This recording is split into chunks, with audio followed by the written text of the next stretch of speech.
This may sound familiar. A storm surge overwhelms a low-lying coastline. Flood barriers give way. Thousands killed, tens of thousands made homeless.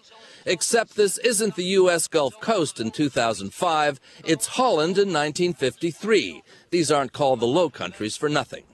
What the Dutch learned then and how they responded may hold lessons for post-Katrina America. When we have an increased water level of 4 meters above main sea level, then half of Holland is below water. Half the country is below water. Half the water. country. The Dutch response was not simply to shore up the dike system that failed, but to build a new system of outer sea barriers, massive complex structures stretching for miles. It cost about $8 billion, a lot of money for a small country. But the Dutch knew it was a matter of pay me now or pay me later. The choice we have to make here is to give safety to 1 million people, and it costs money, but it's cheaper than afterwards when we have a big disaster and 1 million people get flooded. The greatest challenge was to protect Rotterdam, yet still allow shipping into its crucial port.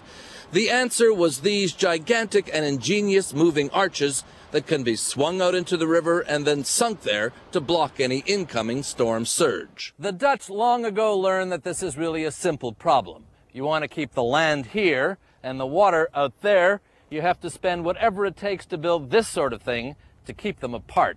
With climate change, rising sea levels, and more severe storms in the future, the Dutch think they'll have to close this barrier every 3 or 4 years.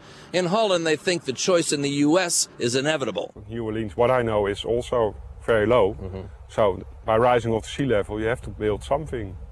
No choice. No choice. Yeah. Or leave the area. The same choice they faced here.